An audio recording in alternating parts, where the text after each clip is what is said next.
In this section, we're going to look at the classical problem of finding the area under the graph of a function. Before we actually pursue that, I just want to remind that we've already worked with finding areas of some well-defined geometric shapes. We already know how to do that, right? So for example, we know what the area of a rectangle, square, triangle, circle, rhombus, trapezoids, and so on and so forth are. So if they are well defined, we already have formulas for them. But the work we do today goes actually beyond that. So we can actually find the formulas for those well-known geometric shapes using the methods of calculus, which we learn in this section. Plus, we can do it for other regions that are not necessarily well defined. Okay, so for example, we want to know what is the general region. If we have a general region, what is the area of a general region that is defined by a function f of x? And here's an example of that general region that we're talking about. Okay, our objective is pretty straightforward here. We would like to find the area under the graph of this function, which is labeled as S for the area. Now, there are different ways we can do this, different methods. So one way of doing this is to actually partition it into several regions, right? Several sub-regions. And then we can subdivide this shaded region into a finite number of smaller regions, right? Each of these are separated by the same distance. You see that? And of course, these regions are non-overlapping or mutually exclusive, right? So we have a finite number of these regions. If you put these back together, we get the actual area of that surface S, or region S. Okay. Now, the sub-intervals that we're looking at, these regions such as S1, S sub 2, S sub 3, and so on, those themselves, notice they're not well-defined geometric shapes because they vary according to the function, right? The area of those. So these sub-areas, sub-regions, if you will, can themselves be estimated using rectangles. And what we would like to do is actually use rectangles.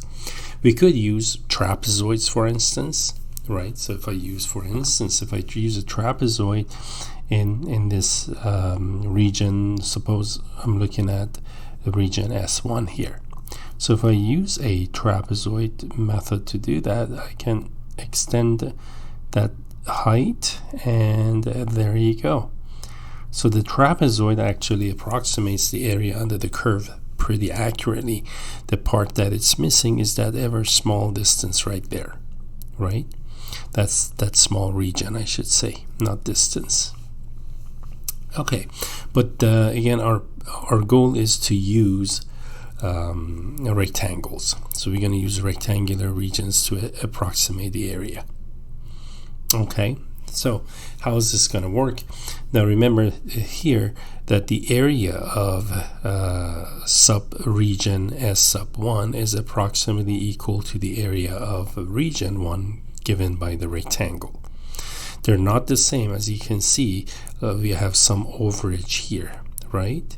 And of course, right in here, we are missing some. So over some, under some, net, we're going to be off by a little bit. Okay, but that's the general idea. The second region, likewise. This region S2 is approximated by region 2. S sub 3 approximated by R3. Now these rectangles themselves could be constructed in different manners. So the way these are constructed is that now notice the height of the rectangle is actually where the position of C1, which seems to be the midpoint of the subinterval from a x sub 0 to x sub 1. Okay, so and if you recall, the area of a rectangle is length times width, right? Now we take these lengths, actually the widths, I should say. The widths of each of these rectangles are equal. They're all the same width. Call it delta x. But the height of the rectangle, right? The length, the height, whatever, one side times the other. The height of the rectangle is given by the value of the function at point C1 in this case, which we call the evaluation point inside of that subinterval. So for example, if you look at R3, R sub 3, the height of the rectangle at C sub 3 is given by F at C sub 3. So if you want to find the area of the third rectangle, you multiply height times width. Width is delta x. Height is F at C sub 3 in this case, right? And we're looking at this point right here.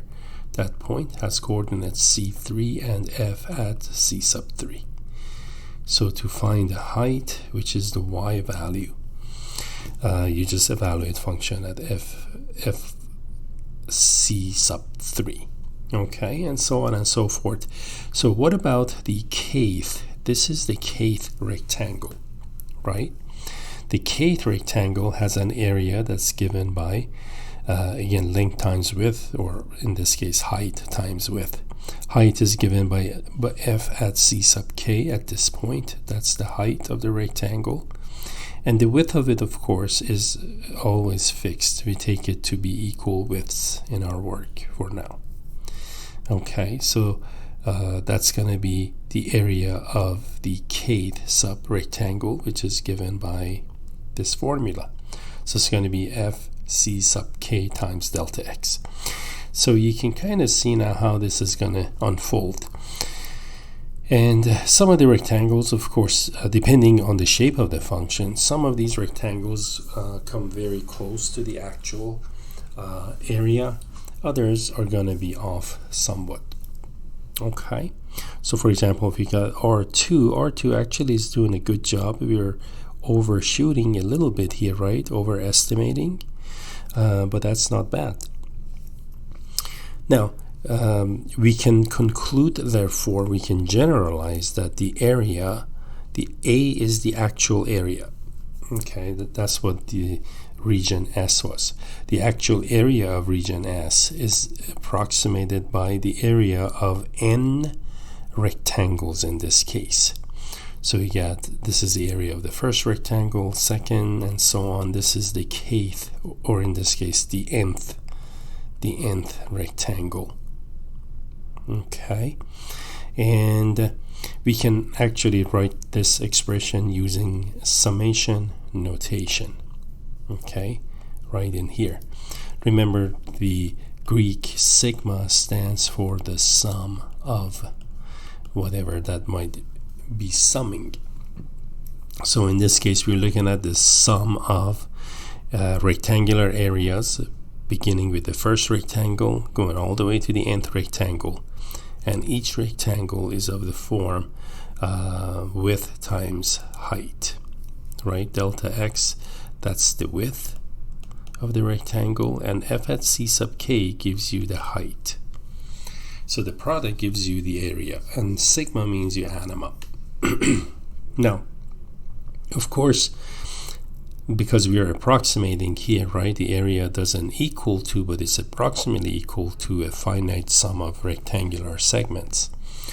So it makes a difference how many rectangles we are actually summing. Usually as delta x gets smaller, if we have a regular partition in this case, which I'll explain to you in a moment. Partition means division of the number line. When you divide the number line into sub-intervals, we create what we call a partition. So if we take equal widths for the rectangles, you can kind of see whether we have 5 versus double the number of rectangles. It actually makes a difference, doesn't it? Right? Typically, as the number of rectangles increases, because the width shrinks, right? And we can see visually here, as the width shrinks, that means more rectangles. So the more rectangles we fit in, the smaller the error is going to be. So this second sketch depicts a better estimation of the area under the curve using 10 rectangles as it does with 5 rectangles as opposed to 5. And you can see the area is going to be approximated much better using 10 rectangles. Okay, now here's how we're gonna partition this sub-interval. First of all, we have what we call a regular partition. With a regular partition, that means the delta x, that is the width of a sub-interval, is going to be fixed, and the width is given by the length of the interval, that's b minus a. That gives you the length of the interval that goes, let's say, from here to here. So this is the length of the interval, and because you want to divide it into n equal parts, so that's why division by n. So delta x in general, therefore, is going to be the length of the interval divided by number of rectangles, n. Okay, and since we're going to be working with summation or sigmas, let's take a look at just a brief review of sigmas and their properties. So first of all, if we have a series a sub 1 plus a sub 2, a sub 3, so forth, a sub k all the way to a sub n, we can write this series in an abbreviated form.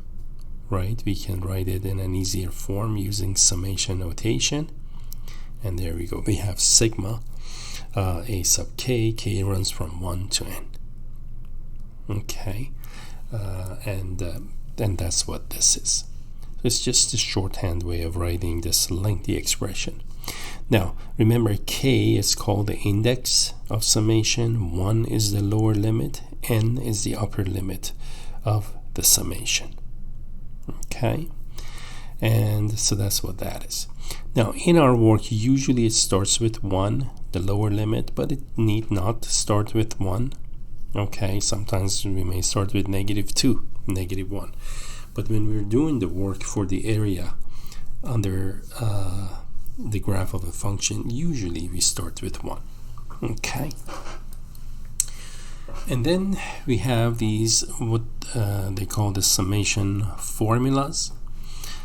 Think of it as properties of summation. The first property tells us that we can remove a constant multiple out to the front of a summation notation. Right, so c could be moved out. We cannot bring a sub k outside. That is not permitted.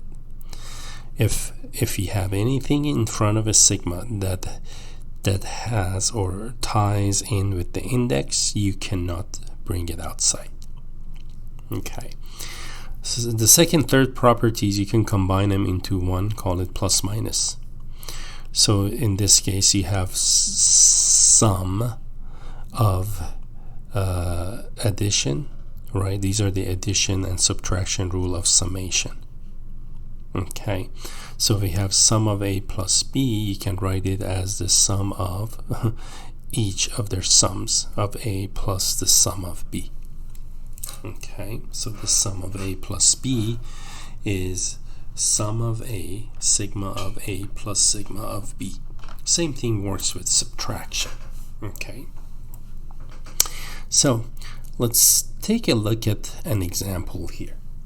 Okay, so we're going to start with a basic example, simple example. Let's begin with, I don't know, something like number 6 in this case.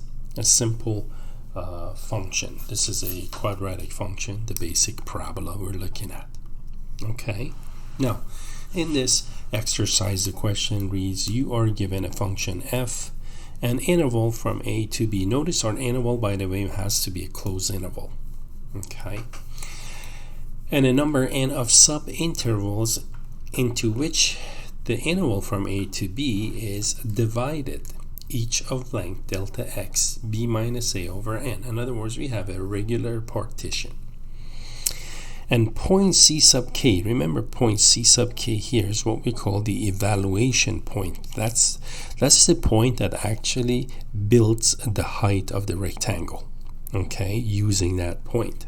That's what that's going to make the height. Inside of that subinterval, that's the kth subinterval, x sub k minus 1 to x sub k. Okay, where k is from 1 to n. In part A, sketch the graph of the function and the rectangles with base on x sub k minus 1 to x sub k and height f at c sub k. We're talking about base means width, right? The base of the rectangle. Okay.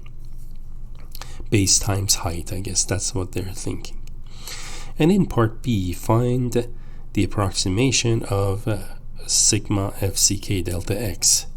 Approximate the area of the region S under the graph of a function from A to B.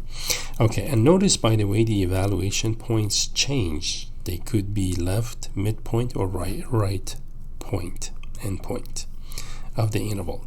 So in this case, we're using right endpoint. And when we use a finite number of rectangles, by the way, it's going to make a difference. If you use midpoints, right endpoints, or left endpoints, you're going to get 3 different numbers. Usually you get the best for a smaller number of rectangles. You get the best approximation when you use midpoint. Okay, so let's take a look at number 6. So in exercise number 6, again, we have a parabola, right? So I'm just gonna do it this way so we can have a better view of this parabola. This would be like the y-axis. Here's where 0 is, and that's 1.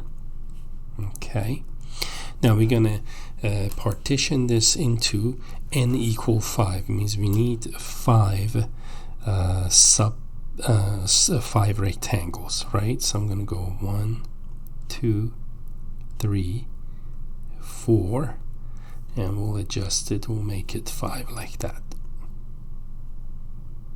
Okay, so this is going to be the parabola, right? The function is x squared, a basic parabola.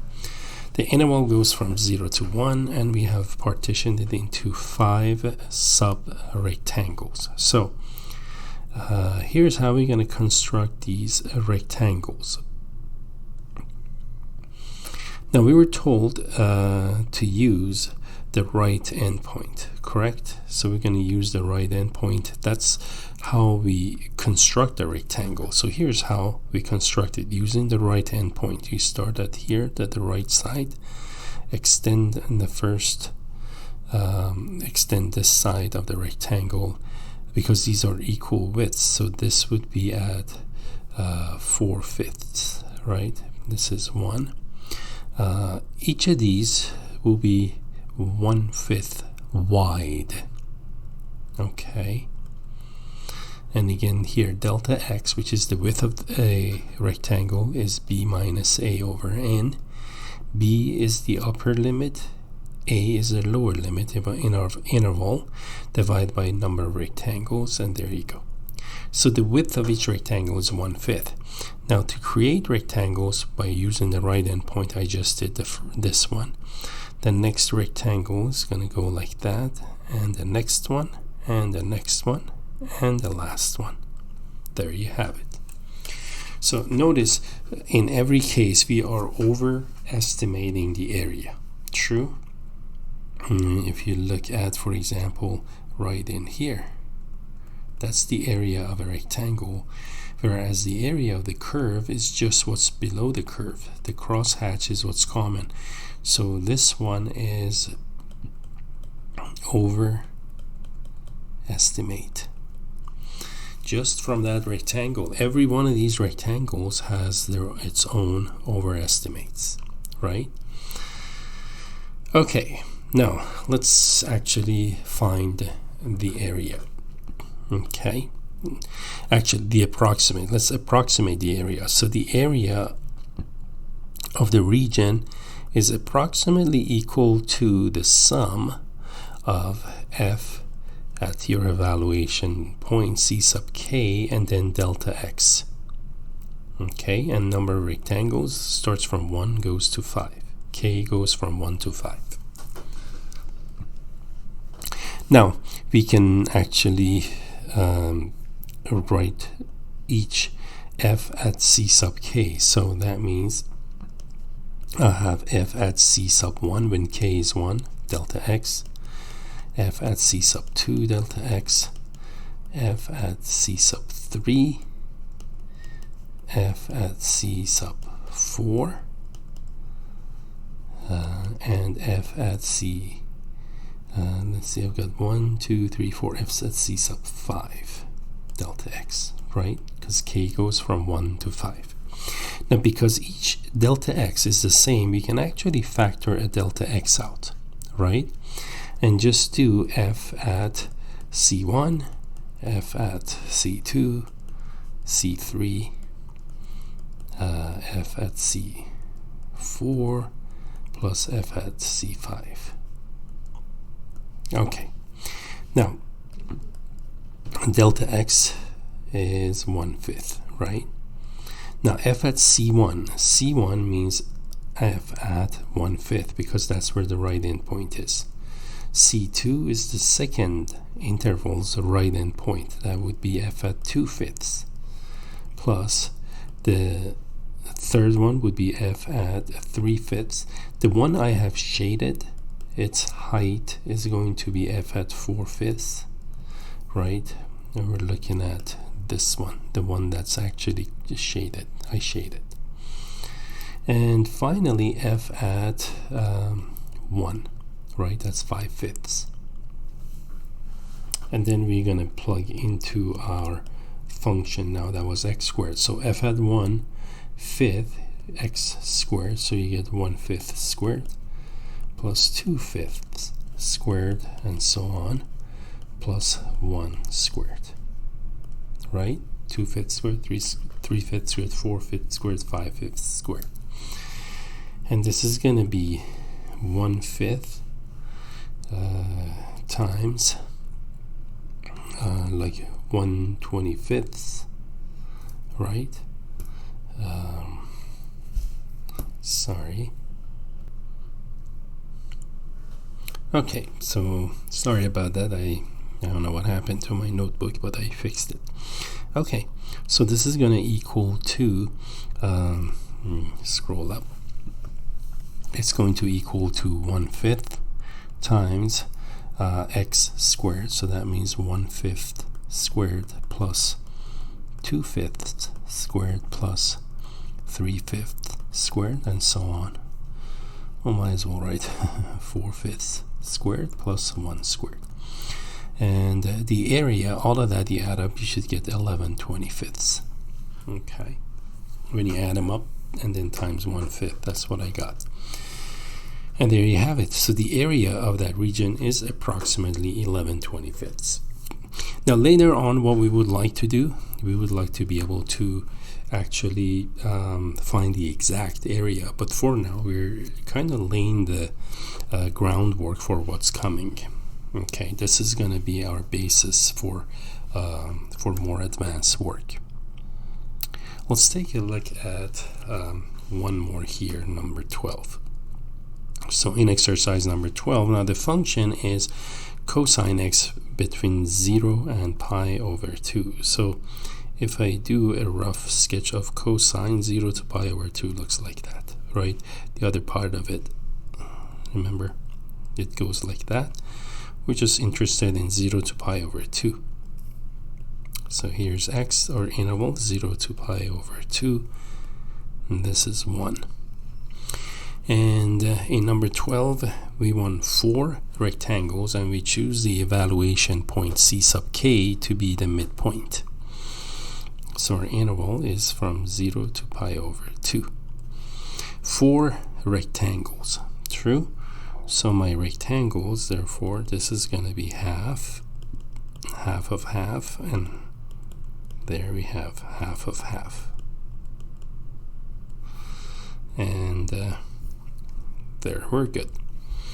Now, because we're dividing, let me write the formula again for delta x. Remember, delta x is the width, the length of the interval, I should say, divided by number of rectangles. In this case, it's going to be pi over 2 minus 0. We're dividing an interval of length pi over 2 into 4 equal parts, so we get pi over 8 for each of these. So this is going to be pi over 8, 2 pi over 8, 3 pi over 8, and 4 pi over 8, which is pi over 2. True. Now, our evaluation point is going to be midpoint, right? Halfway through. So let me actually draw these rectangles now. That's the first one, the second one, and the third one. Right, that's our rectangle.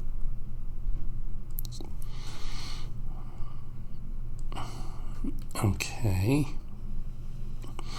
And a midpoint of each of these. So the first midpoint is going to go like that. The second midpoint, third midpoint. Remember, our C sub k helps us construct a rectangle. So how are these rectangles built? Here's midpoint where it touches the curve. Then you extend on both sides until it touches, until it actually reaches the sides. Okay, so here's my first, or actually middle rectangle. The next evaluation point right here, you extend it in both directions. In this case, there you go. This would be the second one. For the third one, my evaluation point is in the middle. So again, you extend it in both directions. And this would be my third. And let's finish this off. This would be our first. Looks like the first rectangle does the best job at approximating the area. So those are the regions. Okay, what do we need to do now? We need to do our sum of individual areas of those rectangles. True. And in number 12, this is going to become, let's see, so I got my delta x, so I can write now area is approximately equal to the sum, k goes from 1 to 4 this time, of f c sub k times delta x. Now our evaluation points, by the way, our evaluation points, because we go in midpoints, so our first evaluation point is half of pi over 8, which is pi over 16. And then between pi over 8 and pi over 4, halfway between those two would be 3 pi over 16. And this would be 5 pi over 16. And finally 7 pi over 16. So those are the evaluation points. Okay, and we're good. Now, because again delta x is the same, it's equal for all sub-interval, I'm going to factor delta x out and just write this as f at c1 plus c2 plus c3 plus f at c4. Okay, so this would be c1, this is c2, this is c3, and this is c4. Those midpoints are your evaluation points, the C's, if you will. So delta x, remember our delta x is pi over 8, so it's going to be pi over 8. F at c1 means f at pi over 16 plus f at 3 pi over 16, f at 5 pi over 16, and f at 7 pi over 16. Okay, now we actually evaluate the function. So the area is approximately equal to pi over 8 times. First, we're going to get our first evaluation point, gives us cosine of pi 16. Second one will give us cosine of 3 pi over 16. And then cosine of 5 pi over 16. And finally cosine 7 pi over 16. Again, depending on the evaluation point, the approximation to the actual area could be different, especially when you have a small number of rectangles. Okay, and then let's see. I did all of this, and if I did it right, I got 1.006. Okay, you can work out the details of computations, but that's what it turns out to be. And so that's what we wanted to do for now. Okay, now let's look at the next idea here. Now, because the work we are about to do involves using sigmas that are in this form, let's take a look at this theorem 1. Again, these are summation formulas. We can prove each of these. Okay, so the proof of these formulas are available, and maybe I will post them so you can see what the proofs are like. I just want to skip the proof of these. Some of these are done using induction, but induction really tells you where the formula comes from. So I actually have the formulas on how these are actually created from scratch. So I will make those available later on. But for now, the formulas that we need. The first formula, part A of theorem 1, says that the sum of a constant is a constant times the upper limit of summation. So, for example, let's say I have sigma of 5 and k goes from 1 to 3. We'll keep it simple. Now notice the argument, this is the argument, what's in front of the summation. The argument of summation does not depend on k. So when k is 1, we have a value of 5 plus, because of the sigma, we have to add. Okay, and when k, you increment k from 1 to 1 more is 2, you still have 5. You increment k 1 more to 3, you still have 5, and you get 15. So that's just expanding the series, right? Or the sigma. I could have written this as 5 times 3. And that's what NC means. N is the upper limit times the constant. The other one, part B, let me just write down part B, which is sigma k, k goes from 1 to n. If I expand the series, that means k, when k is 1, you get 1, plus k is 2, k 3, and so on, all the way up to n. So what this sigma is the sum of the first n natural numbers. That's going to be n plus 1 over 2. And again, you can use induction to prove this, or you can use even arithmetic series, right, to do this. The next one, sigma k squared, that's going to be sigma of k squared. That's k goes from 1 to n, which means you have 1 squared, 2 squared, 3 squared, and so on, right? All the way up to n squared. That sigma is going to be n plus 1, 2n plus 1, divided by 6. Okay, and finally, the last one is k1 to n of k cubed. Okay, which means 1 cubed plus 2 cubed plus 3 cubed plus dot dot dot plus n cubed.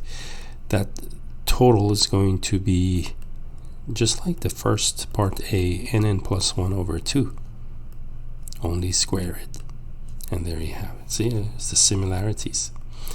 Now, ordinarily, we don't memorize these, so I usually make them available to my students, but some people memorize them. So if you want to memorize them, fine, but if you don't, you're fine too. Because we're not going to use them that often beyond this section, and maybe next section, maybe. Okay, so when are we going to use these? Let's actually take a look at more exercises in your book, and I'm sure we'll be using these summation formulas. Okay, so here are more exercises in this section. We're looking at section 4.3.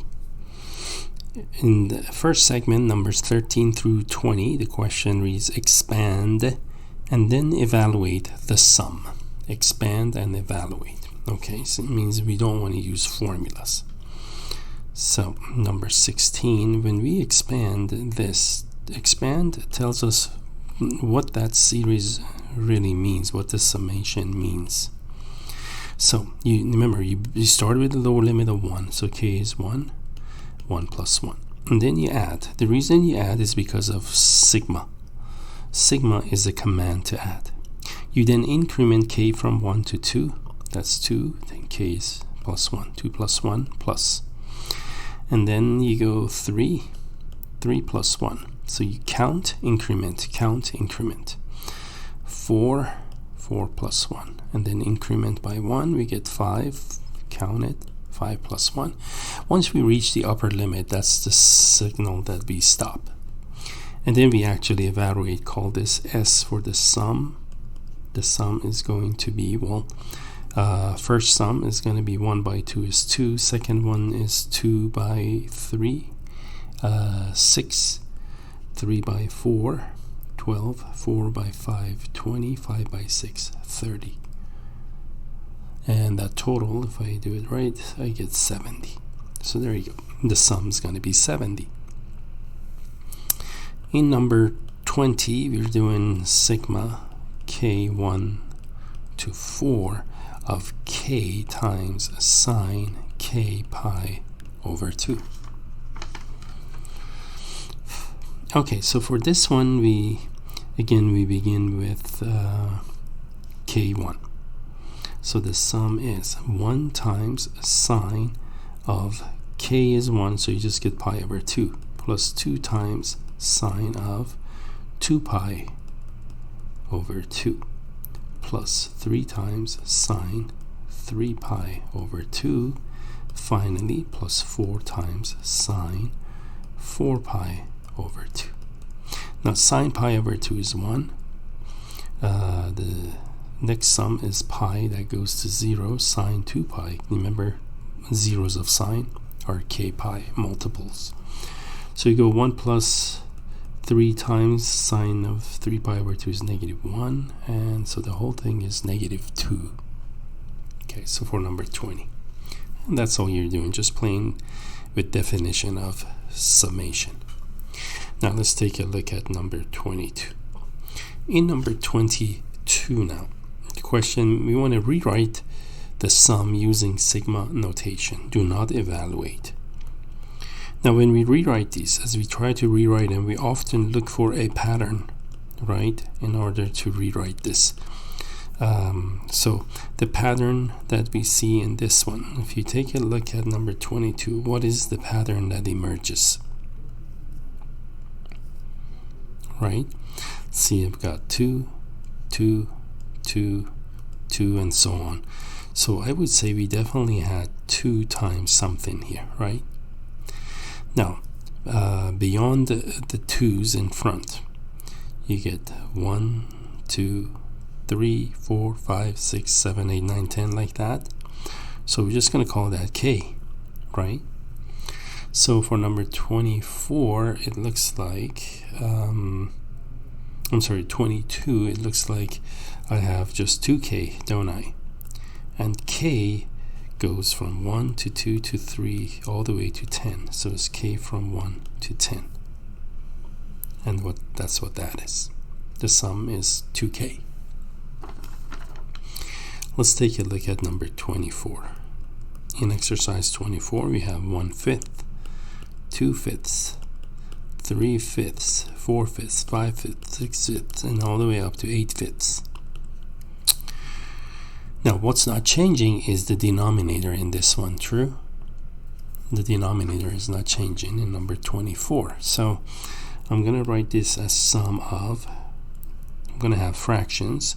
What's changing is the numerator going 1, 2, 3, 4, 5, 6, 7, 8. So it's going to go k from 1 to 8 of k fifths. And there we have that one, number 24. Okay, and there we are done with this segment. Let's look at the next segment exercises. Now let's take a look at exercise number 26. Same thing, we want to write numbers 26 and number 30 in sigma notation. So looking at the pattern for number 26. First of all, we got 1, 2, 3, 4 terms, right? So this is going to be sum. K goes from 1 to 4. Okay, 4 terms. Now let's take a look and see what's fixed and what's variable in this exercise. What expressions are involve variables and the numbers that change. Now, for example, 1/4, 1/4, 1/4, 1/4. That's fixed. That's not changing. So we know that in number 26 there's going to be a 1/4, and because it's a constant, you can write it in front or just inside. Let me just write it the way it looks for now. So it's going to be 1/4 on the outside. That takes care of all the 1/4s. And then I have 1, 2, 3, 4 expressions that have brackets, right? They're inside the bracket. So I'm just going to have a bracket here. Look at the second term inside the bracket. Fixed. The number is fixed. Fixed, -1 in this case. So that's going to stay at -1. That's going to remain as -1. And then we come to the fractions. Square, square, square, square. So I'm definitely going to have a fraction squared. See how I'm just kind of putting it together one piece at a time. Now within each of those fractions, again, the denominator is not changing. Every one of those have a denominator of 4, right? And of course the fractions squared. We got that. Now look at the numerator of these fractions. 1, 2, 3, 4. Looks like that's a number that's changing, right? So we're going to let that be a variable, k in this case. And there we have it. So this is going to give me k over 4 squared minus 1 times 1/4. That's going to be the expression. A similar work in number 30 holds. So let's see, for number 30, every one of these, again, expressions have 1 over n, 1 over n, 1 over n, 1 over n. So I'm going to have sigma 1 over n, and this is going to be k from 1 to, now let's see.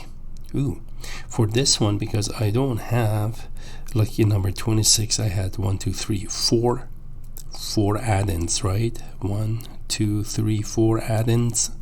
So that's why k went from 1 to 4. This one I have ... and it actually goes all the way up to the nth term.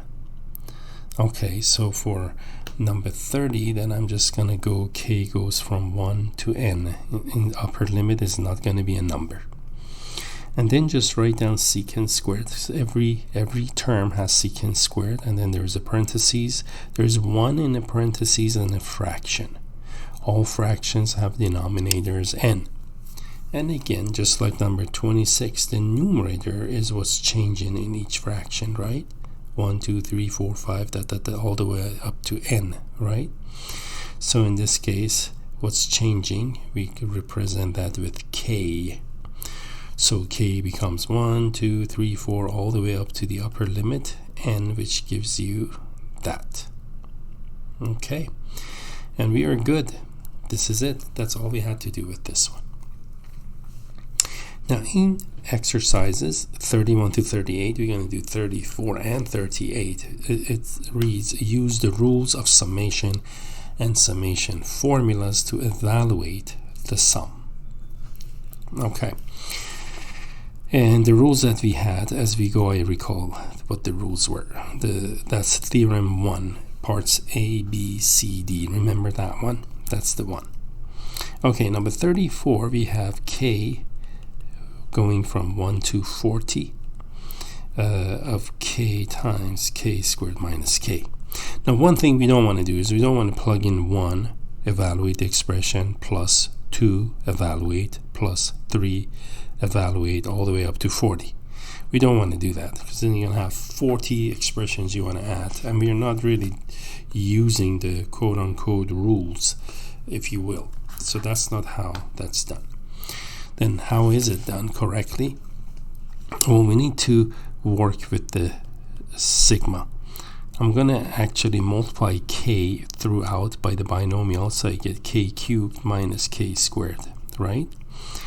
Now, one of the rules of summation was the sigma of a sum or difference is some difference of sigmas. So I'm going to write that as sigma of k cubed minus sigma of k squared, right? And k, of course, goes from 1 to 40 in each of these.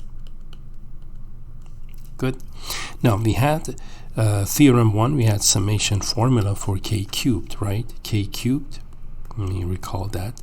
Sigma k cubed was n plus 1 divided by 2 squared, as k goes from 1 to n.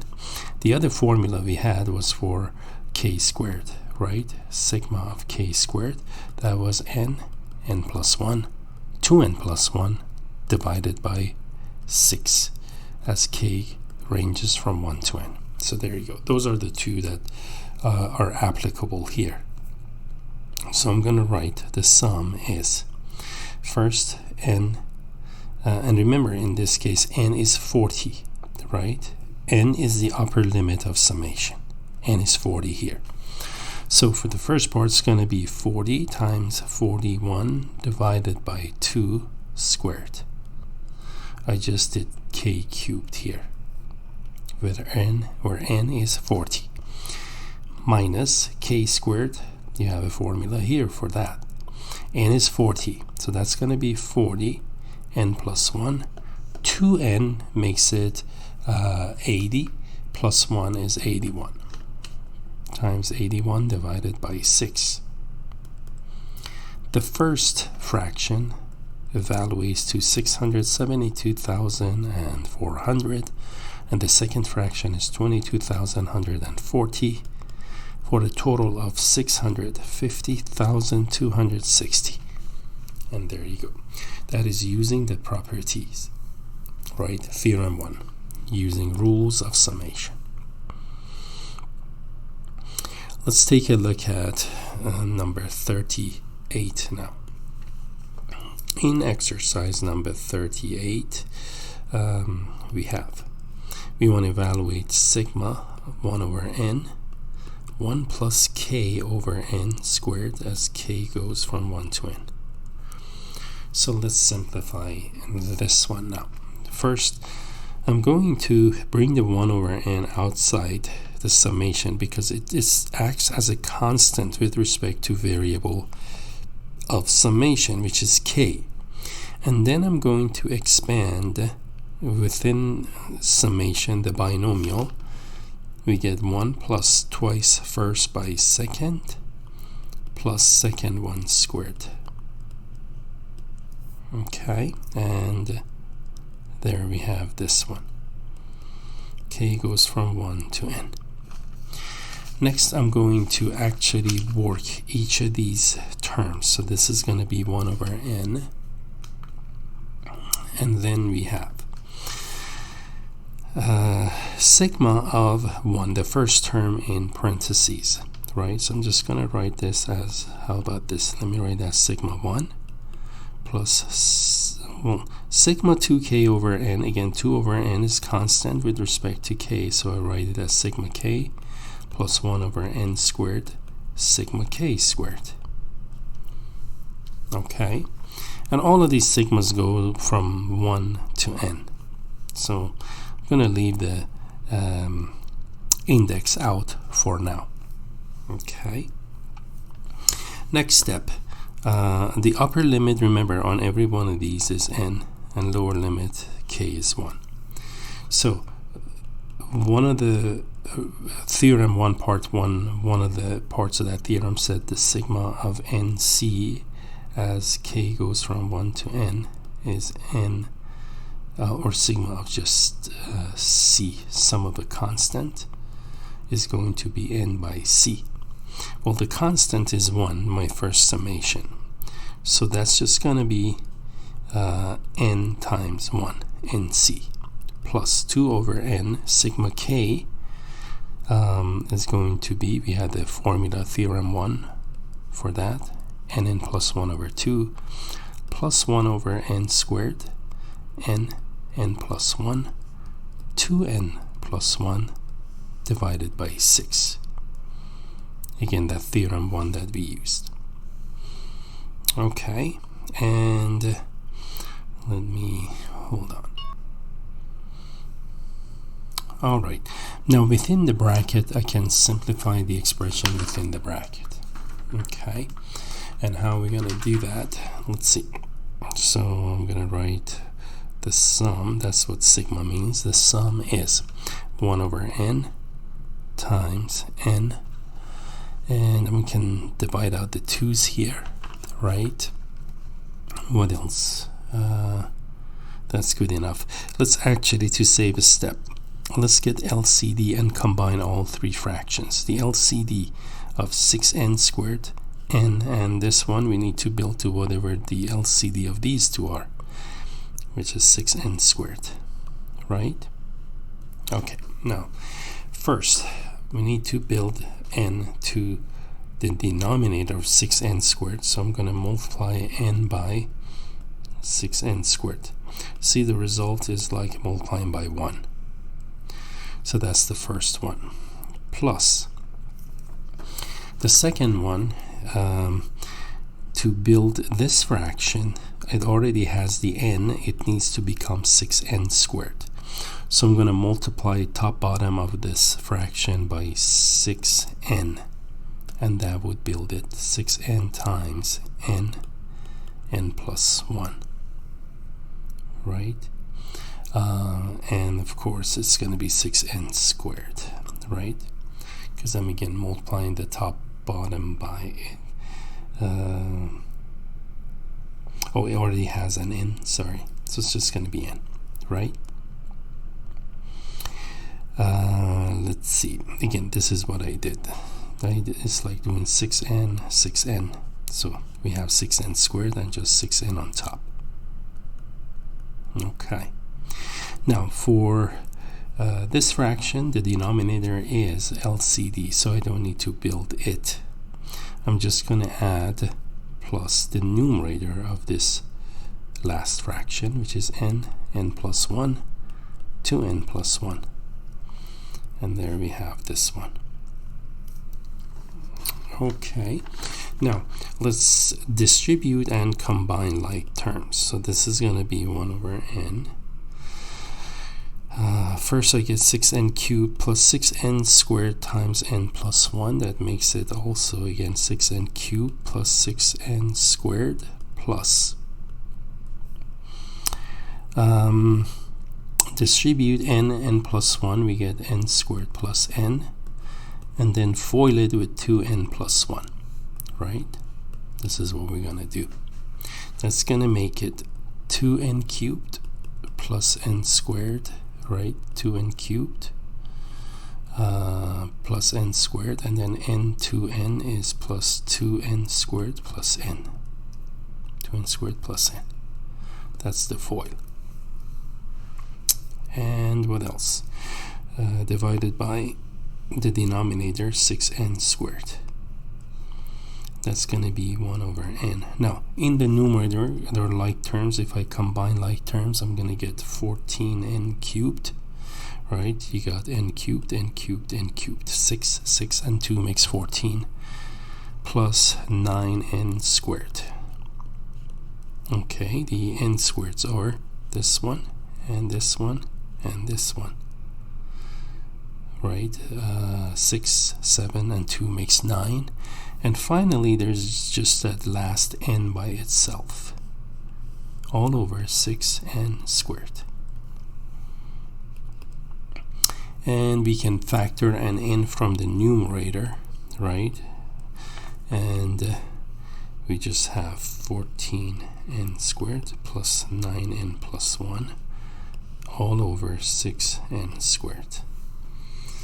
And then cross out one of the n's, and the final answer, all said and done, is 14n squared plus 9n plus 1 divided by 6n. And oh, actually, sorry, We don't cross it out with this one. There is an n in front times, let me put the n in front. Those actually cross out. See that one n in front? That's where that n is. So the 6n squared remains consequently. And there, I'm good with that. And that's going to be the answer to this exercise. Okay, now what does this have to do with the area under the curve, right? We're going to see that coming up now in our next segment pretty soon. But let me first move this other one. We got to go through this, and then we'll actually go back to the area of area under the graph of a function. So for this one, the question reads, evaluate the limit after first finding the sum as a function of n using the summation formulas. Okay, so this is something now that we haven't done as far as finding the limits of this type. Notice the limit involves sigmas. We haven't done any limits involving sigmas. So let's begin. Let's take a look at, for instance, number 40. So in number 40, we want to find the limit, and all of these limits, if you look, they approach infinity, every one of them.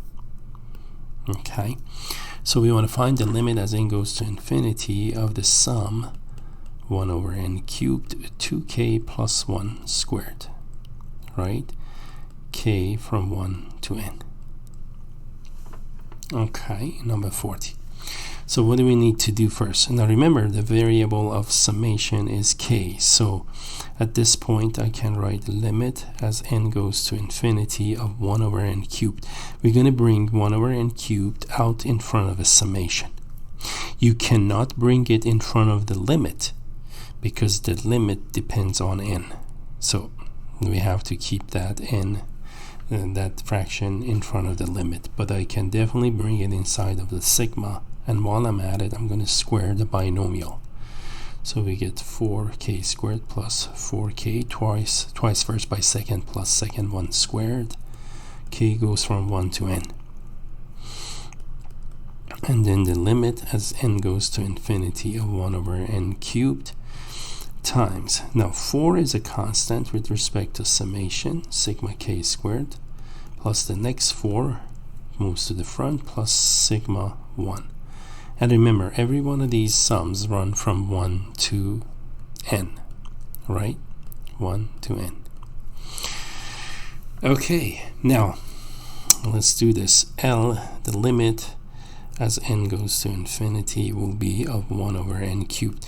Now what we need to do next is we actually have to rewrite each of these sigmas using our summation formulas. Remember sigma k squared, that one, k squared was n plus 1, 2n plus 1 over 6, plus 4 times. Sigma of, I dropped the k here, sigma of k is n plus 1 over 2, right? And sum of a constant is n times the constant, so that's just n, right? N times 1, which is n. Now at this point, what we could do is we could actually, well, here's something you can do to make this go a little easier. You don't have to get LCD and combine like terms and do all that. That will just adds to the problem. So one thing I want to show you is this. You can take limits one piece at a time. In other words, I'm doing the limit of 4n, first fraction, 4n, n plus 1, 2n plus 1 over 6n cubed, right? Plus, next is 4n, n plus 1 over 2 times n cubed, plus the limit of, give it a denominator of 1, of n over n cubed, right? That's 1 over n cubed times n, the last term. Now try to take the limit one fraction at a time. Remember, limit of the sum or difference is sum difference of limits. So let's find this limit. Now, in the numerator, we have a polynomial. So when I have a polynomial, then to find the limit, I'm just going to, because n goes to infinity, we can do that. If n approached a number, I wouldn't be able to do what I'm doing. Like if n approached 10, 2, 5, -2, whatever. But if n approaches infinity, which is what we're doing in this chapter, we can do this. So I'm just going to write, in other words, this.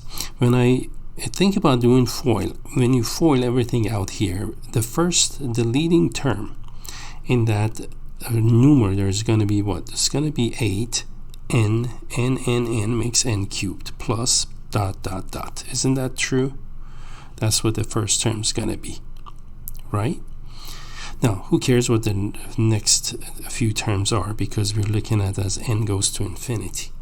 In other words, we're going to have a third degree polynomial, and the extreme behavior of that polynomial is determined by the leading term, which is 8n cubed, right? And the 8n cubed dominates the behavior as n approaches infinity. So this limit is going to be 8/6, right? You can divide top bottom by n cubed.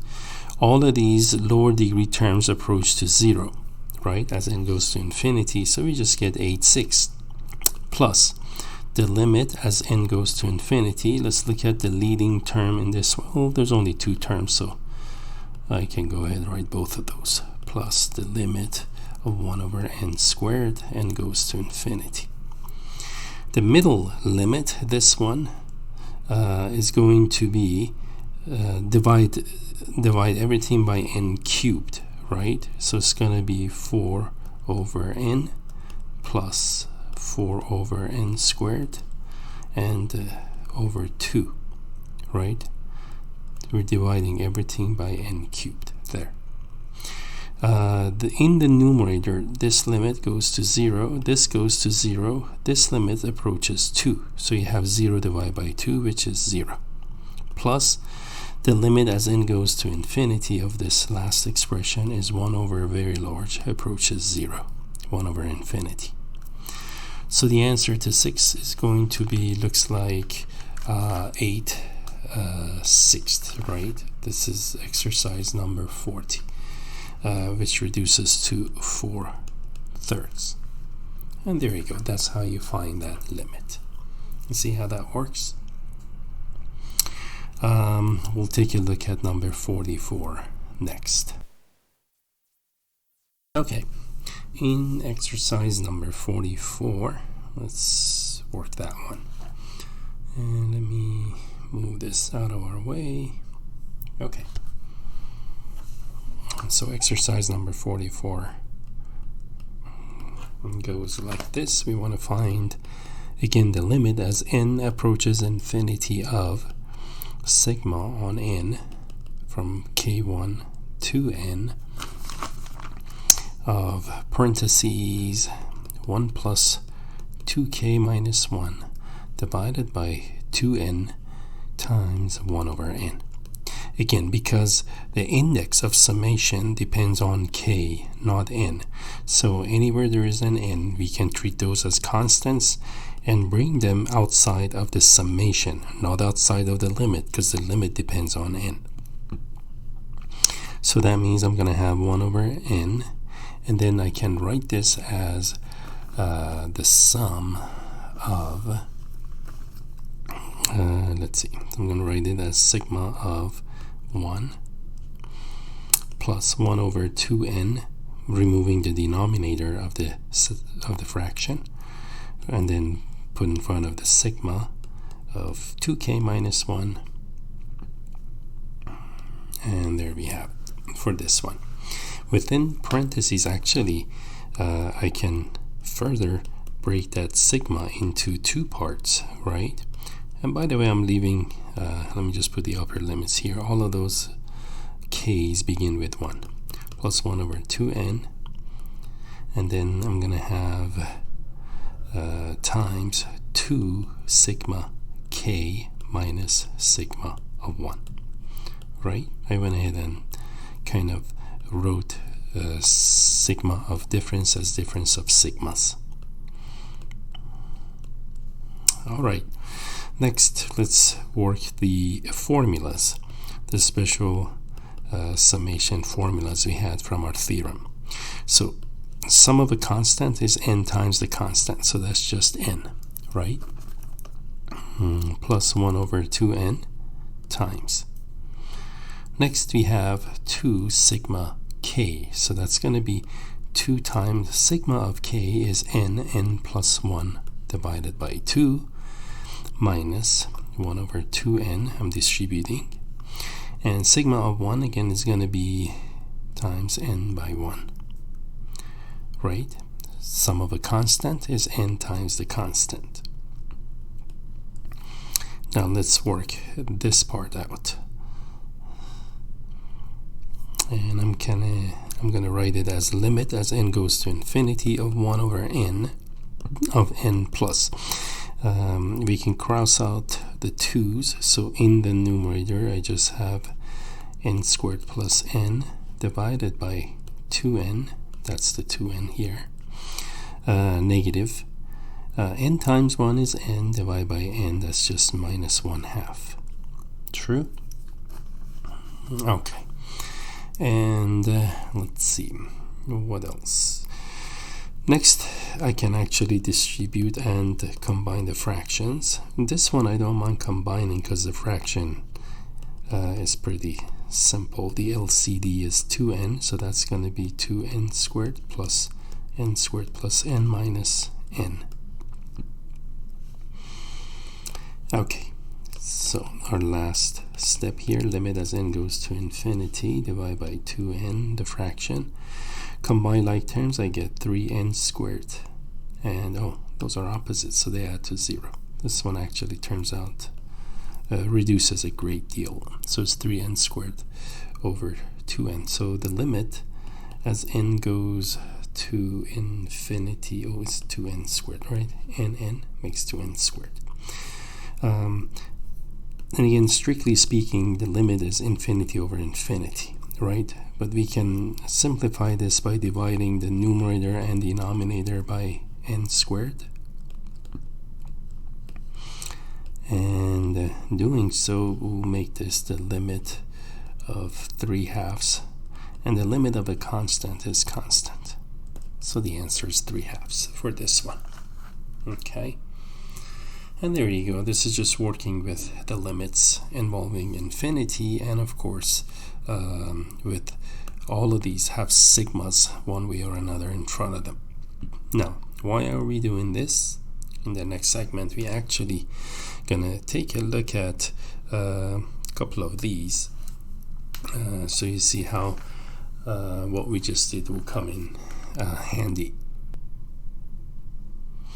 We're gonna look at how about I'm gonna do number 46 and then we'll do number 50.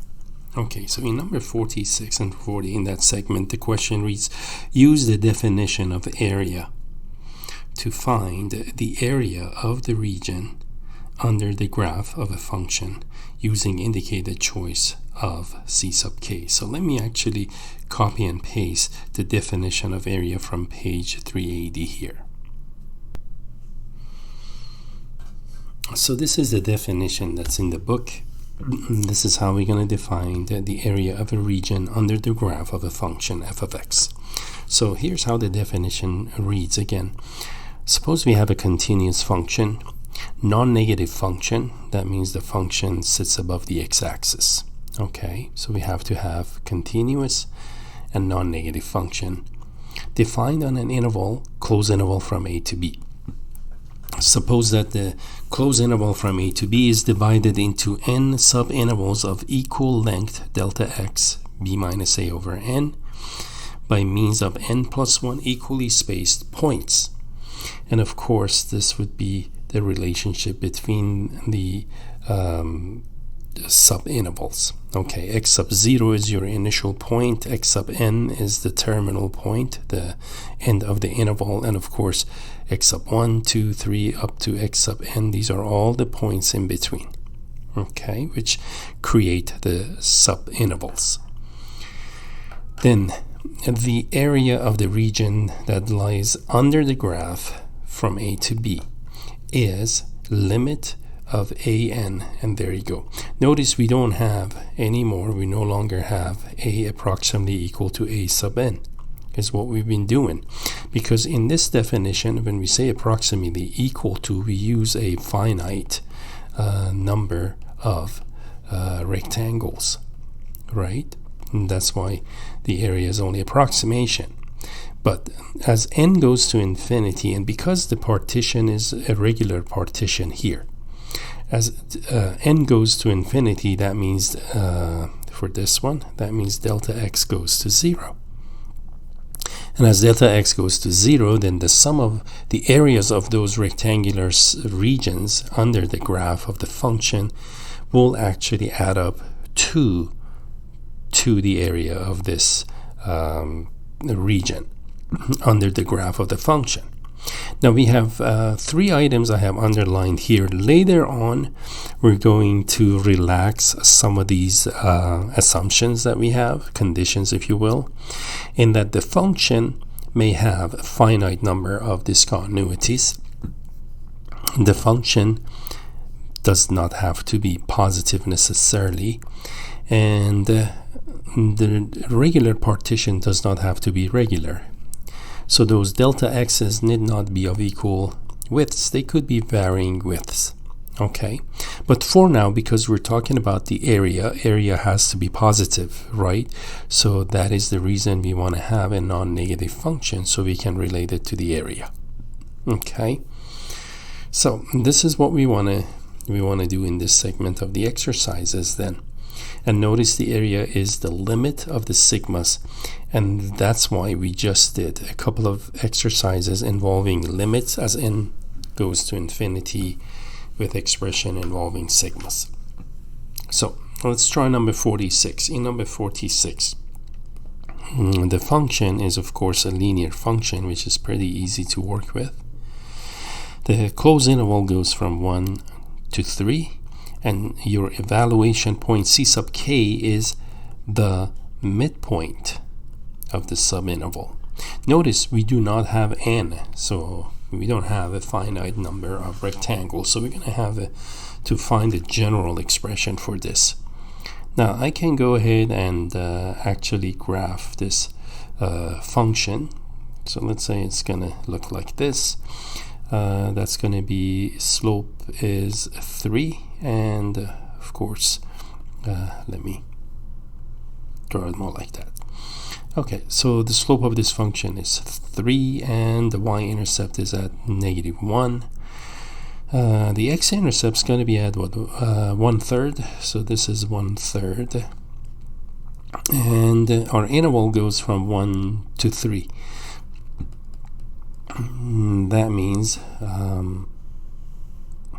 let's say here's 1, here's 3, and of course that's what we have, 1, and call this 3. Okay, we want to find this area under the curve, and of course it's a line, but we can call it a curve. Now we can actually find the exact area of this one, right? And the reason is because I see a trapezoid, right? We can use the formula for trapezoid. If we can find this distance, right, which we can, because when x is 1, we can plug it into here. Y would be 2, right? 1, 2. So we have the one side of that trapezoid. The other side of the trapezoid, when x is 3, that's going to be 3 times 3, 9, minus 1, 8. So the coordinates of this point are going to be 3, 8. And if you recall, the area of a trapezoid is the average base times height. So that means the exact area, without you going through the limits, is going to be average base. So that's 2 plus 8. I'm adding in this, these are the bases. 2 plus 8 divided by 2 times the height. This is the height, the distance from 1 to 3, it's 2. So the answer is going to be 10, right? Cross those out. And notice how easily and quickly we can do this if this is a well-defined geometric shape, which happens to be in the case of a line. Now, we have the answer, but let's find it the other way, the way the book has requested it. Now, in order to do it the way we're supposed to, I need to create, for this work, I'm going to create an interval here, subinterval, just a couple of those, ... and then let me actually do this. I'm going to do a blow up of this segment, okay? Because the key is to be able to find the evaluation point, the general form of C sub k, right? We want to know what C sub k is. And we usually find C sub k because the subscript k means we're looking at k here. C sub k is actually going to be a point that's inside of the subinterval x sub k minus 1 to x sub k. Okay, in other words, we're looking at right in here what's going on with x sub k minus 1, and this is x sub k. We're looking at the kth subinterval here, and we're using the midpoint to construct our rectangle there. You see that? So that's what we need to do. We need to find out what C sub k, the midpoint of the kth rectangle, is. Okay, so let me show you how to do that one. Okay, so let me show you how we're gonna find C sub k. Again, the challenge here is to find a general expression for C sub k evaluation point. C sub k is halfway inside the kth subinterval. Okay, so this is what I'm gonna do. I'm gonna just look at the horizontal x-axis closely. Okay, and here is how that axis looks like, right? This is x, and I know the line has a slope of it's very steep, but let's say whatever, that's good enough for the slope of the line. And here's our x sub 0, which is the beginning of the interval. Remember, x sub 0 here is 1, right? A is 1. And then we go x1, we go x2, x3, x4, ... At some point we come to the kth subinterval, so the coordinates or the number line at that point looks like this. So for the kth subinterval, the lower limit is x sub k minus 1, the upper limit is x sub k, and then this picks up and goes until 3 in this case, right, which is what b is. All right, and we have that. Okay, so let me now draw these lines. I'm not going to draw the rectangles, just there we go. We're just interested in the midpoints. Okay, so this is what the kth subinterval it would be like. I'm using the midpoint to do the rectangle, so just for that one rectangle the midpoint is there, and this is what the rectangle just for the kth subinterval looks like. Okay, now and C sub k is that. You see that the evaluation point is halfway inside of that interval. Now I need to find a general expression for C sub k because I don't know what k is, right? Now let's see. We know what delta x is, right? Our delta x is b minus a over n, and that's going to be 3 minus 1 over n or 2 over n. So each width here, each of these is 1 delta x, right? So I have delta x like that. True? Now take a look at this one. Let's say when I want to get to the second would be rectangle, let's say. You start from x sub 0, which is 1, and then you add 1 delta x, you get to the beginning of the second rectangle. So x sub 1, Therefore, I can say that x sub 1 is my initial point. X sub 0 is 1 plus 1 delta x. Each delta x is 2 over n. But it takes 1 delta x to go from x sub 0 to x sub 1. Okay, well, to go to x sub 2, starting from here, from 1 to the beginning of x sub 2, I mean right where x sub 2 is, that's the beginning of the third rectangle now. So x sub 2 is going to be what? It's going to be 1 plus 2 delta x's, right?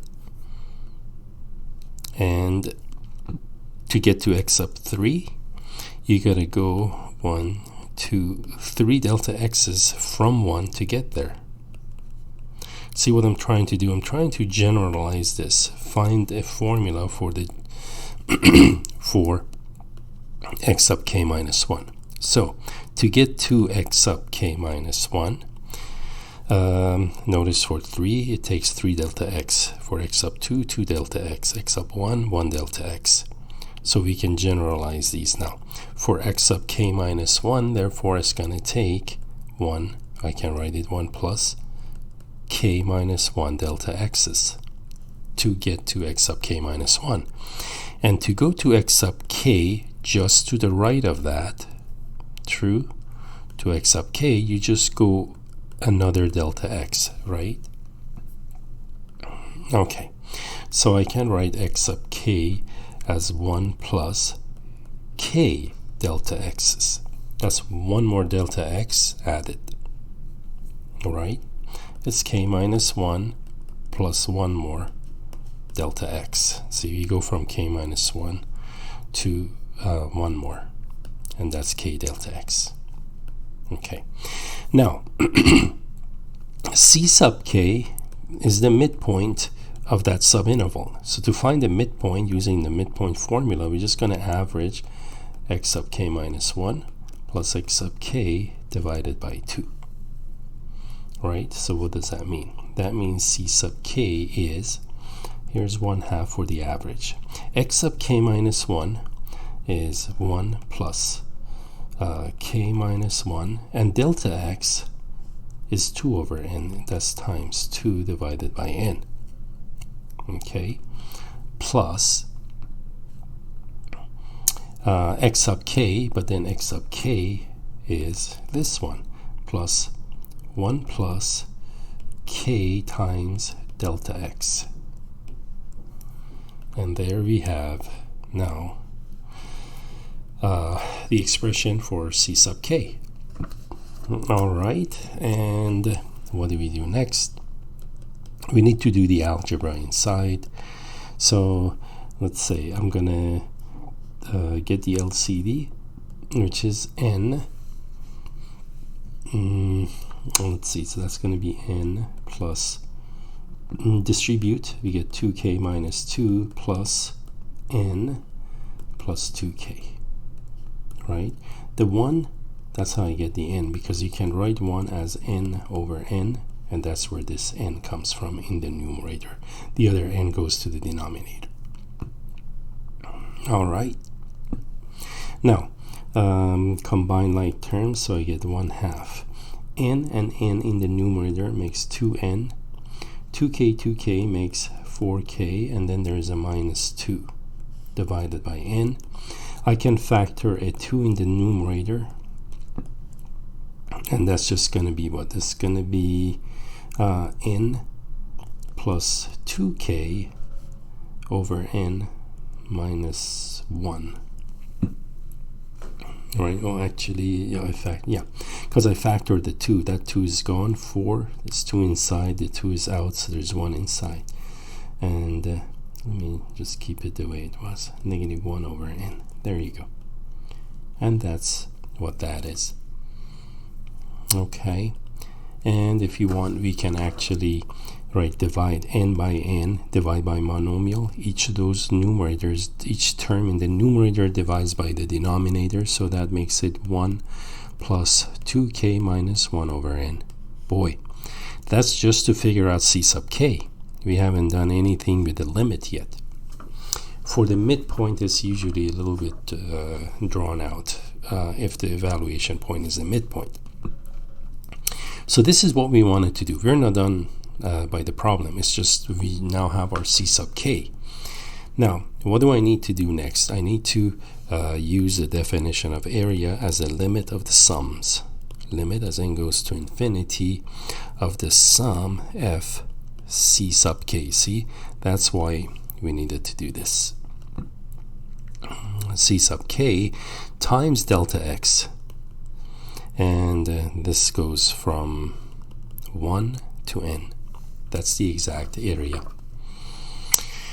And now I can just fill in the appropriate expressions. K1 to n, f c sub k, that means f evaluated at 1 plus 2k minus 1 over n, right? That's c sub k. And delta x was 2 over n, right? Now, if you look at what we have here, in a moment, we're going to get something like the kind of limits that we did a few minutes ago. Okay, so f, now I'm just doing f evaluated at c sub k. The function was a linear function, right? It was 3 times x minus 1. True? There you go. That was our function. So at c sub k, you put c sub k for x. So it's going to be 3c sub k minus 1. That means 3 times, and then your c sub k is 1 plus 2k minus 1 over n. There you go. That's c sub k. Minus 1. That's just f at that, and then of course times 2 over n. Still there. Now, I'm going to do what I did with the limits.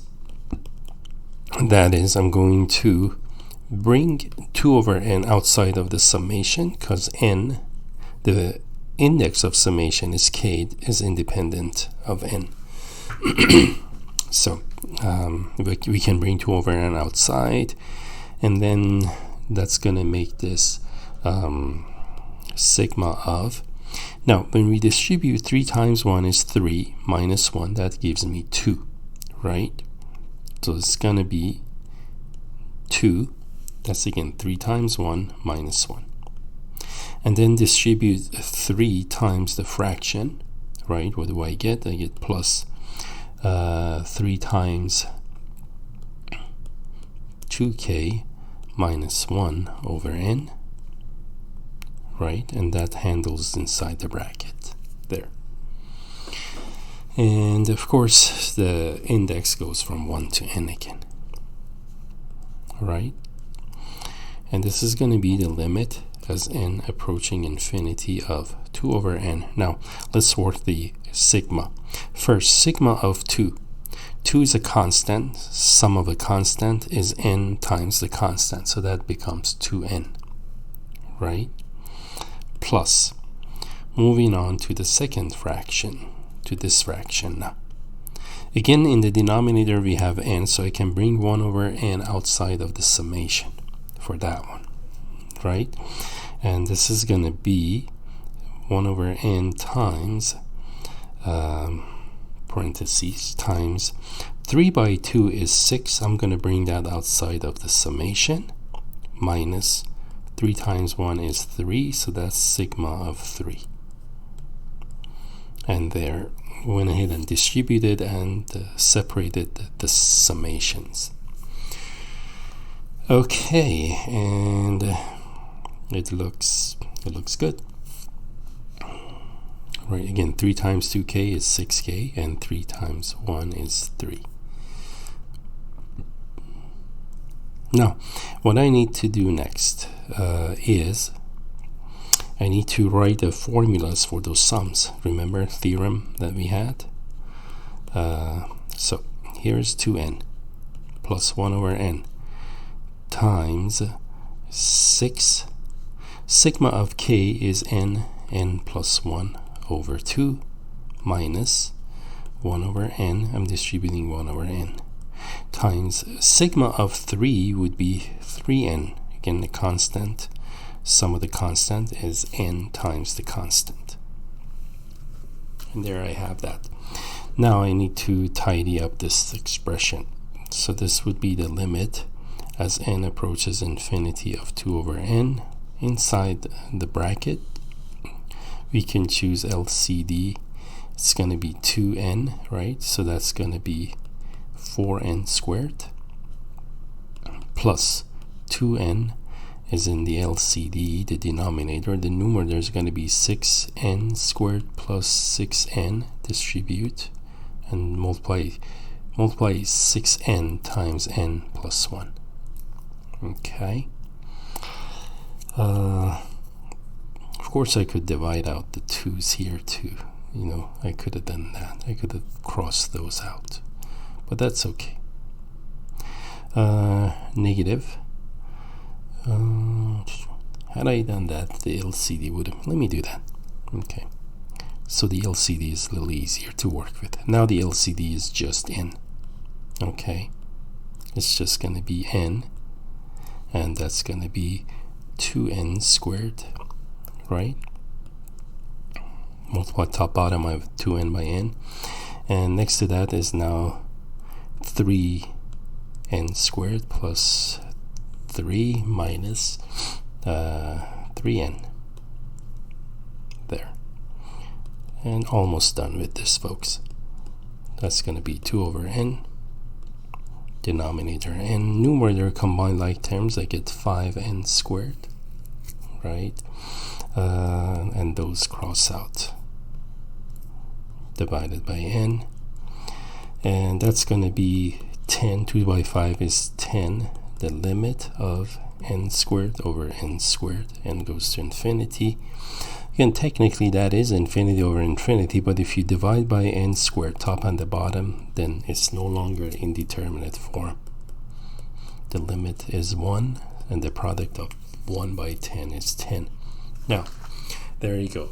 And we found the area. This is the exact area. Okay. So, very difficult, right? As far as just the tedious process. Notice up here I had the answer, didn't I? Because we used the geometry of it.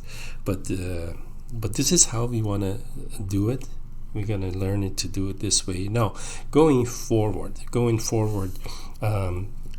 this is going to lead, this work we're doing is going to lead into the idea of definite integrals, and we'll see how we can actually do this much faster.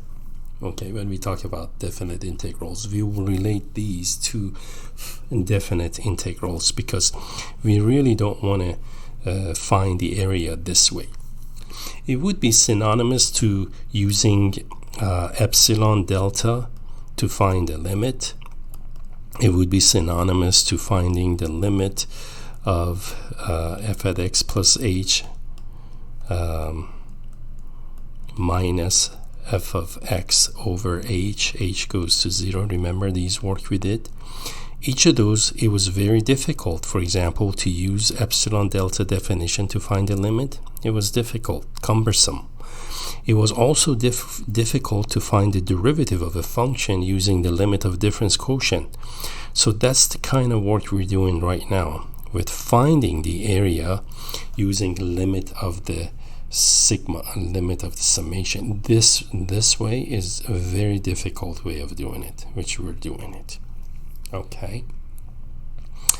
And we're done with this exercise. So let's take a look at one last one, and we're done with this section. We're going to take a look at number 50. In number 50, we want to use the right endpoint in f of x equal x minus x squared over the interval from -2 to 1. Okay. So let's take a look at now number 50.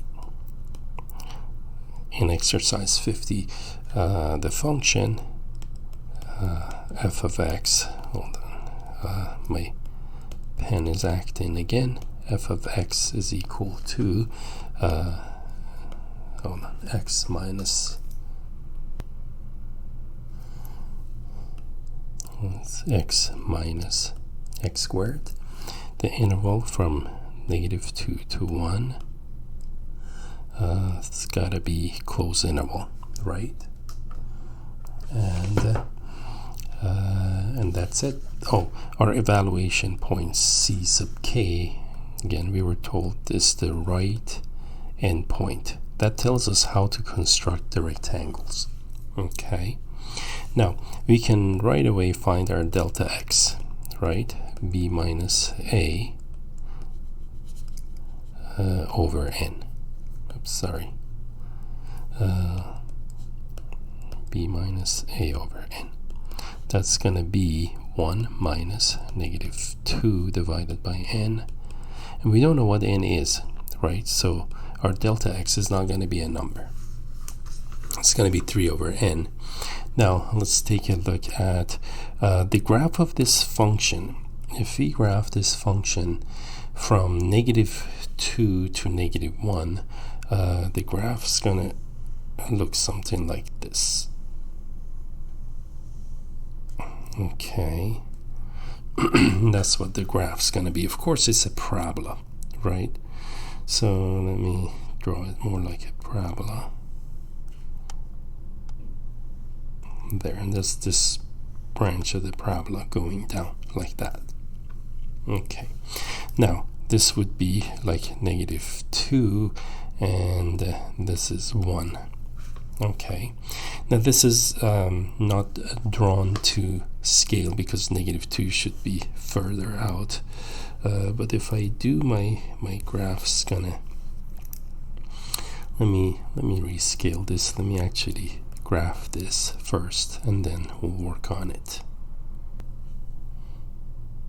All right, so here I actually graph this thing in Desmos because it was better to do it that way, so you have accurate graph, and you kind of see why what I was drawing wasn't coming out, because when x is -2, so you look at the way down here, well, not way down, but relative to where 1 is, this is where 1 is, right, on the graph.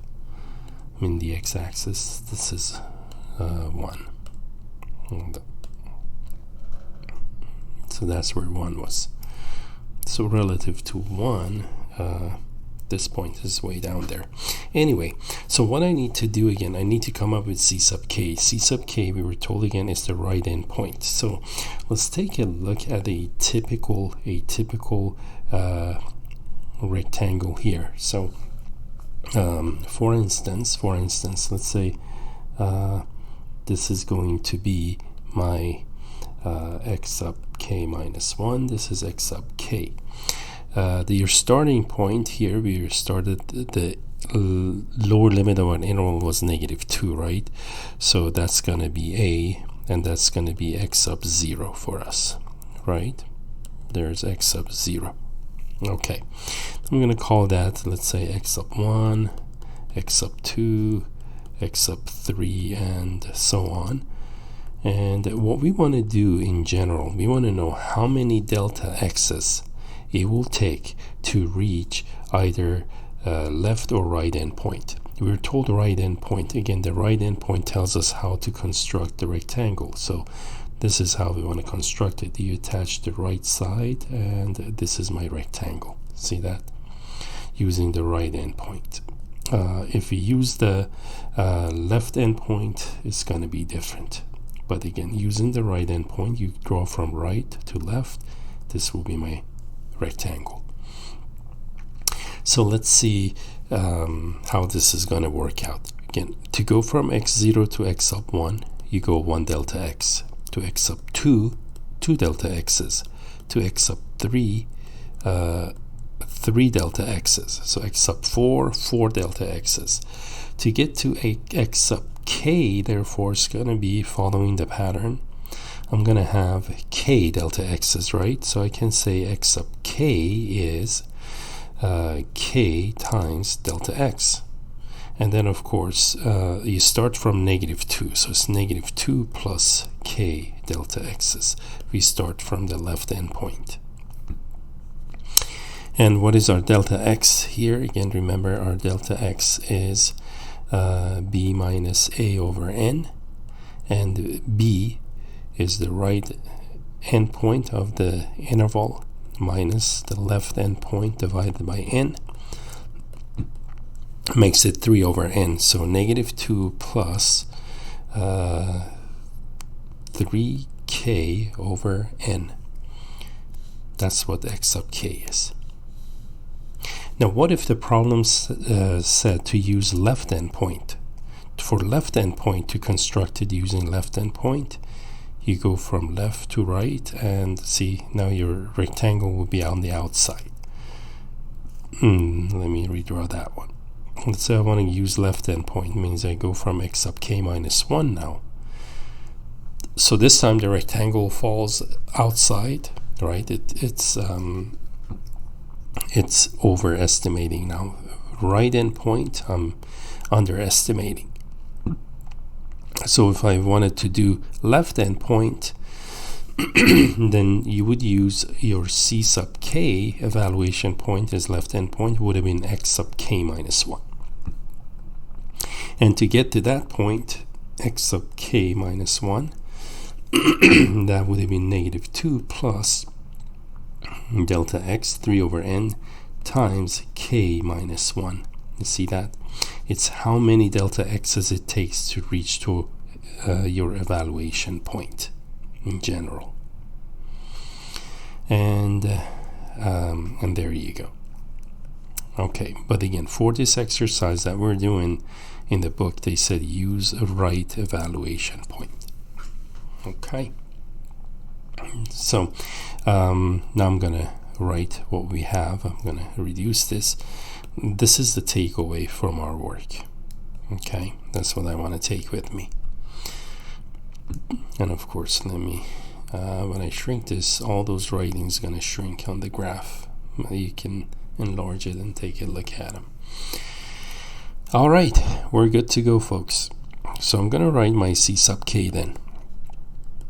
C sub k turned out to be negative 2 plus 3k over n. All right, and the rest is pretty standard now. So the area is the limit as n goes to infinity of sum of f c sub k times delta x for all k.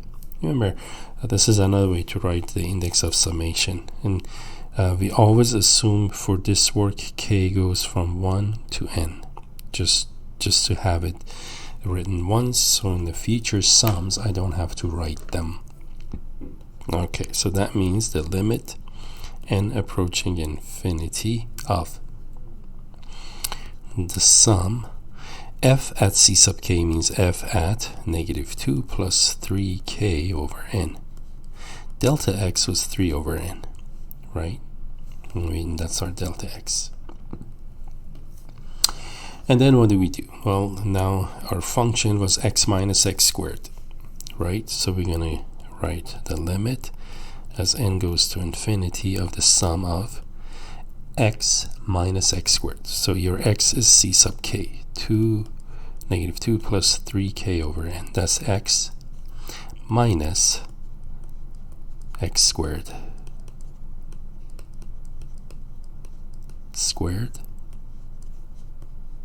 times delta x.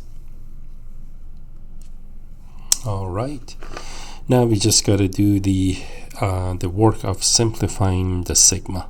That's the limit n going to infinity of let's see, 3 over n. This the very last fraction. I can move it in front of a sigma, and then let's work out our sigma. That's gonna be sigma of negative 2 plus 3k over n, negative, square the binomial. We're gonna get 4 minus twice first by second. That 2 times negative 2 makes negative 4 times 3, negative 12k over n, plus square 3k over n. I get 9k squared over n squared. True? There you have that. So this is equal to the limit n approaching infinity, 3 over n of sigma. Now I need to, let's see, I can get, let's see. Okay, let's see. I can bring this negative 3 over n. Okay, sigma of first negative 2. That's going to be negative 2. Sigma of negative 2 is negative 2n, right? Constant multiple, right? Upper limit is n. Sigma of negative 2 is 2n. Plus, bring 3 over n out. Or let me write this for you one more step. Some of you may be confused with this. So there you go. Plus 3 over n sigma k minus sigma of 4. I'm moving over here, then here, then here. Okay, going from left to right. Negative 12 over n sigma k plus 9 over n squared sigma k squared. Right? Okay. So this is equal to the limit n going to infinity of 3 over n. Now, sigma of negative 2. Sigma of negative 2 is going to be negative 2n plus 3 over n. Sigma of k, n plus 1 over 2. Sigma of 4 is going to be negative 4n. Right? Negative 12 over n. Sigma of k, n plus 1 over 2 plus 9 over n squared. Sigma k squared is n plus 1, 2n plus 1 divided by 6. True? Okay. Now, here's how I'm going to do this. Don't worry. I'm not going to get LCD and all that stuff. So let's see how I'm going to do this. You may like this. I'm actually going to, of course you can combine those two, are pretty trivial, right? If I do, I get negative 6n, right? But even if I don't, watch how I'm going to find this limit. I'm going to actually take limit one piece at a time. I'm going to do limit of that, limit of this one, and lastly, this one. So I'm going to find 5 limits. Keep in mind, every one of these expressions within the bracket has 3 over n on the outside, a factor. So let's just focus on this limit. Okay. Now for this one, then when you multiply 3 times negative 2n becomes negative 6n divided by n, that's negative 6, right? So that limit is just going to be what? Negative 6. Plus the next limit, the next one would be for this one, and of course 3 over n on the outside. Now when you multiply these out, I'm going to get 3 by 3 in the numerator, that's 9, and then n gives me 9n squared. I'm just looking at the highest degree term in the multiplication. I know there's n times 1n also, but when we look at limit n going to infinity, there you go, that doesn't matter. We just look at the leading terms. So it's going to be negative, it's going to be 9n squared. The denominator is going to be 2n, and n, that's 2n squared. So that's going to give me 9 halves, right? Plus 9 halves. Done with that limit. You see how I'm finding them? The limit of negative 4n again, negative 4n times 3 over n, that's negative 12 over n. 12n over n, the n's cancel, that's negative 12. That limit is done. Next one, negative. For this one, again, you have 3 over n times 12 over n and 2n. n and 2 is 2n, and then you have n times n plus 1, right? n plus 1. So, again, the leading term in the distribution is going to be 36n squared plus whatever over 2n squared. That ratio is 18, right? The limit n goes to infinity of that, that's going to be 18, and it's going to be negative, right? Because it's a negative sign here, there. Done with that limit. And we're now going to find the limit of this last expression of this. Okay, keep in mind there is 3 over n in front. So there's your 3 over n. The denominator is 6n squared. The numerator is 9 times. Now look at this numerator, n plus 1, 2n. You don't need to FOIL and combine like terms and all that. Just multiply the first terms. n and 2n makes it 2n cubed plus blah blah blah, whatever. Again, the highest degree term dominates the behavior of that polynomial as n goes to infinity. Now, for this one, we have 3 times 2, 6. The 6 is crossed out, so I have 9n cubed plus a whole bunch of stuff divided by n cubed. That limit is just 9, so I'm going to go plus 9. And there you have it. The alternative to doing what I just did is to actually combine fractions in the bracket, combine like terms and do all that jazz, and then try to do what I've done. And let's see what we're going to end up with here. So let's see, the negative ones are here. I hope I didn't make a mistake on the signs, but we'll see. So I have negative 36, right? Negative 36 plus 9 and 9 halves. 9 halves is 4.5. That's 13.5, right?